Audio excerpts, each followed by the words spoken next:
Dando continuidade à nossa aula sobre essa situação de espíritos de enfermidades e demônios que existem em muitos lugares, talvez você pergunte assim, mas onde eles estão e como eles agem? A Bíblia diz em João capítulo 12, versículo de número 31, que eles estão no mundo, eles agem neste mundo, eles controlam esse mundo.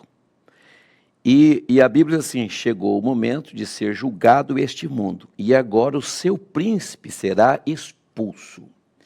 Então, quando Jesus veio a este mundo, ele começou esse ministério e foi visto, já naquela época, muitas pessoas que sofriam por causa de espíritos malignos e algumas doenças de espíritos de enfermidade.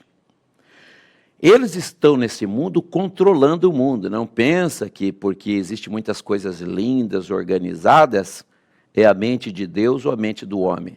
De maneira nenhuma.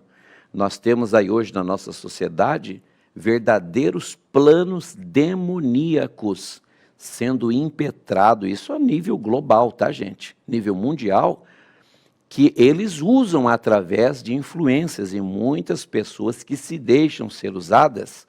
E é um âmbito um pouco mais abrangente, eu prefiro não entrar dentro dessa área, mas a gente vê que muitas coisas, numa visão, numa aparência de glamour, de beleza, de conforto, de um tempo novo, né?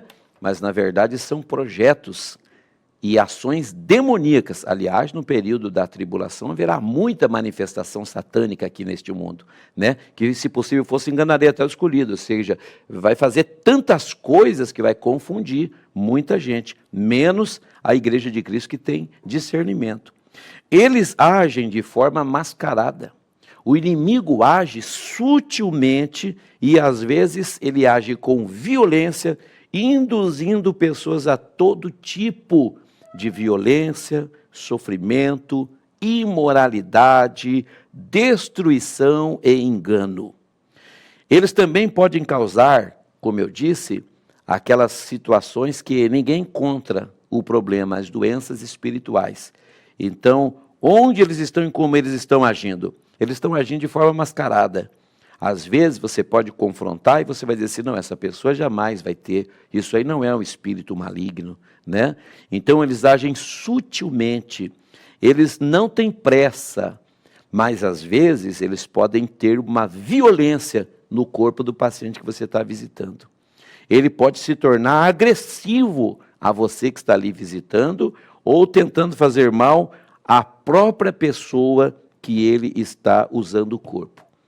E os espíritos malignos, muitas vezes, eles também induzem a pessoa a atos imorais, a situações de imoralidade, tentando confundir e enganar a mente das pessoas. Por isso que nós precisamos do discernimento. Quem visita pacientes, e no outro módulo, quando eu for falar sobre a capelania prisional ou carcerária, a gente precisa de ter muito discernimento. O visitador, o capelão, tem que buscar de Deus discernimento espiritual, para saber identificar a origem de certos conflitos que existem. É claro que nem todas as enfermidades, né? Eu já disse no começo, separei bem, e as doenças procedem deles. Mas vai haver situações, se você for um capelão muito ativo, se você for um capelão muito assíduo, você pode ter situações que você vai se confrontar. Porque quanto mais situações você enfrentar pela sua frente, mais vai ser a diversidade. Você vai encontrar pessoas ali com doenças simples, outras com doenças mais graves, outras pessoas que estão se despedindo desse mundo, outras pessoas que estão período já de receber alta, outros estão no início de internamento, outros estão com problemas psíquicos, outros emocionais, outros mentais e outros também que são espíritos de enfermidade. Eu vou ler aqui alguns versículos para você, que diz assim, Mateus no capítulo 9, verso 32 e 33. Ao retirarem-se eles, foi-lhes trazido o mudo endemoniado. Veja bem, veja bem. Trouxeram a Jesus. E expelindo o demônio, falou o mudo, e as multidões se admiravam, dizendo: jamais se viu tal em Israel. Então, note que nesse caso, quando Jesus se depara com uma pessoa, que essa aqui era muda, era um demônio. E trouxeram a essa pessoa Jesus, e Jesus expulsou esse demônio.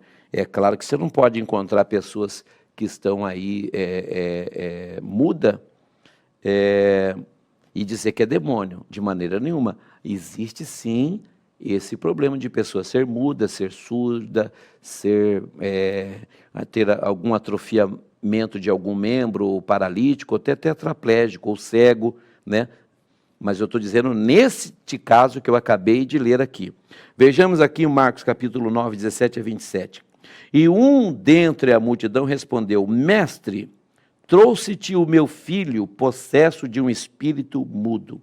E este, onde quer que o apanha, lança-o por terra e ele espuma. Rilha os dentes e vai definhando. Roguei aos teus discípulos que o expelissem, e eles não puderam. Então Jesus lhe disse: ó geração incrédula e perversa, até quando estarei convosco? E até quando vós sofrereis? Trazei-mo. E trouxeram-lhe. Quando ele viu a Jesus, olha aqui, ó, o espírito imediatamente se agitou com violência e, caindo por terra, revolvia-se espumando. Lembra que eu disse do comportamento que pode ter de uma pessoa possessa? Perguntou Jesus ao pai do menino: há quanto tempo isto lhe sucede? E ele respondeu: desde a infância. E muitas vezes o tem lançado no fogo e na água para o matar. Mas se tu podes alguma coisa, tem compaixão de nós e ajuda-nos. Lembra que eu disse que eles são malignos e destrutivos? Que eu falei que eles fazem a família sofrer? Olha esse pai aqui sofrendo. Olha o demônio jogando o menino no fogo, jogando na água e ainda tentando matar ele. E ao que lhe respondeu Jesus: se podes, ele falou para Jesus: se tu podes fazer alguma coisa por nós. Aí Jesus disse: se tu podes crer, tudo é possível ao que crer. Então, capelão tem que crer na autoridade. Lucas 10, 19. Eis que vos dou poder para pisar serpentes, escorpiões e toda a força do maligno, e nada vos fará dano algum. E imediatamente o pai do menino exclamou com lágrimas: eu creio, ajuda-me na minha falha de fé. Vendo Jesus que a multidão concorria, repreendeu o espírito imundo, dizendo-lhe: espírito mudo e surdo, eu te ordeno, sai desse jovem e nunca mais tornes a ele. Então existe a possibilidade de espírito de enfermidade voltar na pessoa. Por isso que nós temos que estar preparados e ungidos por Deus para, com autoridade e sabedoria, expulsar esse demônio e dar o atendimento à pessoa depois. Por quê? Porque o espírito pode voltar. Jesus mesmo mostrou isso, né? Então, não pode só ir lá expulsar o demônio, o espírito de enfermidade e abandonar essa pessoa. O capelão tem que prestar assistência espiritual enquanto o paciente e a família permitir. E ele, clamando e agitando-o muito, saiu, deixando como se tivesse morto, a ponto de muitos dizerem: morreu. Então veja, que situação foi essa aqui? Isso com Jesus. Imagine você, capelão, visitando o ambiente e se deparando com uma situação dessa, se não tiver autoridade. Que situação pode ser criada, não é verdade? Mas Jesus, tomando-o pela mão, o ergueu e ele se levantou. Veja aqui ainda Lucas capítulo 5, verso 12 e 13. Aconteceu que, estando ele numa das cidades, veio à sua presença um homem coberto de lepra. E ao ver Jesus prostrando-se com o rosto em terra, suplicou-lhe: Senhor, se quiseres, pode purificar-me. E ele, estendendo a mão, tocou-lhe, dizendo: quero, fica limpo. E no mesmo instante lhe desapareceu a lepra. Então note que aqui Jesus, com o poder da sua palavra, do seu toque, Jesus curou o leproso, mediante a sua fé. Era um caso de doença, de enfermidade. No exemplo que eu citei anteriormente, era um caso de mudez e surdez, que existia por trás daquela enfermidade um espírito maligno de mudez e de surdez. Então, são situações que um capelão pode ter na sua vida ministerial. É necessário mesmo. Nós vemos dias que as pessoas que fazem obra de Deus querem fazer tecnicamente, por conhecimento. Tem gente que tem, eu não sou contra, tá?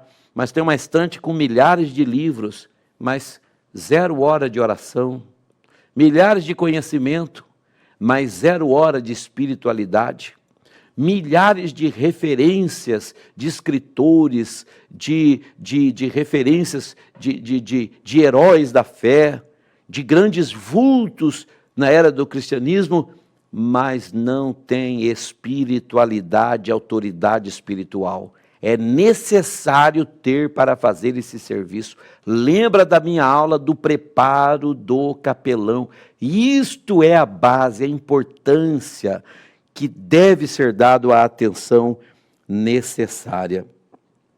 A atuação dos espíritos malignos neste mundo humano é em geral, porque o mundo está desprotegido, você sabia? O mundo está desprotegido.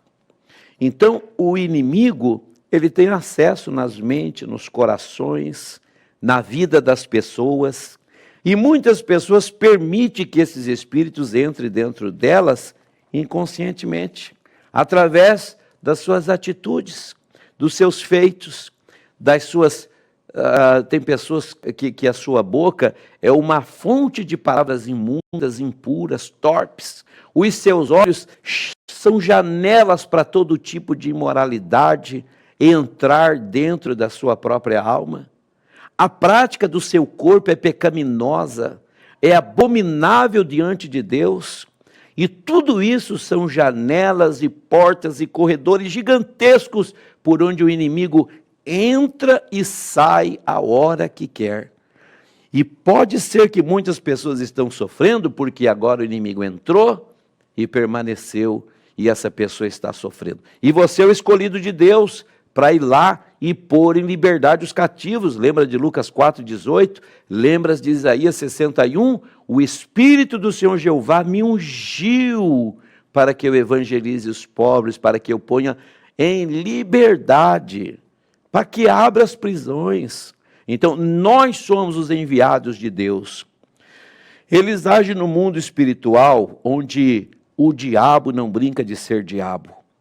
E ele está querendo sempre atrapalhar o que Deus tem feito e também querendo nos atrapalhar como mensageiros de Deus. Então, o inimigo vai tentar parar, prejudicar o seu trabalho de capelania, né? Ele tentou até mesmo Jesus Cristo lá no deserto e não deixou de tentá-lo na cruz. Então o inimigo, ele é ardiloso, ele planeja, ele elabora, ele é oportunista. Ele é oportunista. Se ele vê você fazendo o seu trabalho com qualidade, com dedicação, claro que ele vai tentar de tudo desvirtuar você, confundir você e criar uma situação que te desestabilize no ambiente que você visita e também no seu próprio ministério contigo mesmo. Imagina você sair envergonhado de um confronto como esse, você vai ter uma dificuldade depois, né? Com você mesmo. Não vai conseguir se perdoar porque saiu, passou vergonha, ficou envergonhado. Então nós precisamos ter cuidado, porque no ambiente hospitalar pode sim ter caso de manifestações demoníacas, né? Vamos lá. Veja bem aqui, ó. Jesus e os demônios. Nos ensinos de Jesus, Jesus sempre ensinou a atacar o poder de Satanás e os seus demônios. Sempre ensinou. Eu vou ler alguns versículos para você entender que o trabalho de capelania, irmãos, se você se deparar num conflito desse, pode dizer que você se você estiver preparado, você você está sendo um privilegiado. Por quê? Porque você está tendo um confronto direto com o inimigo de Deus e inimigo da igreja de Cristo, né? Então, se você estiver preparado e tiver vitória, você sairá dali com grande experiência, porque o próprio Jesus, ele ensinou a atacar. E a primeira coisa que ele disse, em meu nome expulsarão os demônios. E ele também deixou claro que as portas do inferno não prevalecerão contra a sua igreja. Vamos ler alguns versículos aqui que é importante. Essa matéria, ela é muito mais teológica do que propriamente técnica, para você entender o que eu estou dizendo, que tem base bíblica. Olha lá, Marcos capítulo 1, verso 25. E o verso 26, depois vou ler o verso 34 e o 39. Diz assim, ó, mas Jesus o repreendeu dizendo, cala-te e sai desse homem. Então, olha, Jesus atacou o poder de Satanás e o demonismo. Jesus repreendeu-o e ordenou dizendo, cala-te e sai desse homem. Olha como Jesus atacava. Era rápido, preciso, era vitorioso. Sempre conflitos diretos com soberania de Jesus Cristo e vitória imediata. Verso 26 assim, então o espírito imundo agitando violentamente e bradando em alta voz, saiu dele. Às vezes, o inimigo faz uma cena, ele até grita, ele esperneia, mas é muito rápido se você estiver cheio de autoridade na sua vida. Verso 34, novamente Jesus, e ele curou muitos doentes, de toda sorte de enfermidades, e também expeliu muitos demônios, não lhe permitindo que falassem, porque sabiam quem ele era. Note que Jesus nunca deu lado para o diabo ficar se comunicando, nem com lisonja. Você é o filho de Deus, você é o homem de Deus, você é isso e aquilo. E o diabo não brinca de ser diabo. Não queira você, capelão, desenvolver intimidade e diálogo com o diabo. Ele tentou o próprio Jesus no deserto, hein? Se tu és o Filho de Deus, manda essas pedras se tornarem pães. Levou Jesus no pináculo do templo. Se tu és o Filho de Deus, lança-te daqui de alto a baixo. E citou o Salmo 91. Lembra que eu disse aqui? Seres espirituais dotados de personalidade e inteligência. Né? Ele citou o Salmo 91, lança daqui de alto a baixo, porque está escrito, aos teus anjos dará ordem. Aí Jesus usou, mas também está escrito, não tentará o Senhor teu Deus. Ele usou lá no deserto, manda essas pedras se tornarem pão, porque está escrito. Jesus disse, nem só de pão viverá o homem, mas de toda a palavra que sai da boca de Deus. Não é porque o que está escrito que o diabo vai te confundir, mas também o que também está escrito é que vai dar vitória a você. E o diabo vai dizer, às vezes, você quer me expulsar? Você faz isso, você faz aquilo, faz isso. Ele vai te acusar. Você diz, mas eu também, está escrito, sou lavado no sangue de Jesus, sou comprado por Jesus, fui ordenado por Jesus a vir até aqui no nome dele e te expulsar no nome dele. Então, o preparo espiritual. Olha lá, verso 39. Então, foi por toda a Galiléia pregando na sinagoga deles e expelindo os demônios. Esses versículos para você anotar aí, para você ter sempre as referências que eu estou te dando aqui, que esse conflito espiritual existe. Marcos 3, 10 e 12. Pois curava muitos, de modo que todos os que padeciam de qualquer enfermidade se arrojavam a ele para o tocar. Verso 11. Também os espíritos imundos, quando ouviam, olha aqui, olha a manifestação, prostravam-se diante dele e exclamavam, tu és o Filho de Deus. Mas Jesus os advertia severamente que não expusessem a publicidade. Então Jesus queria libertar, Jesus queria curar, e Jesus sempre atacou, sempre ensinou-nos a atacar o poder de Satanás e os seus demônios. É dever da igreja atacar, não ser atacada. É dever da igreja expulsar e não ser expulsa. É dever da igreja expeli-los no nome de Jesus e não sair expelidos por eles com vergonha. Um dos propósitos ao vir a essa terra foi subjugar. Jesus teve esse propósito de subjugar Satanás e libertar os escravos dele. Está aqui, ó.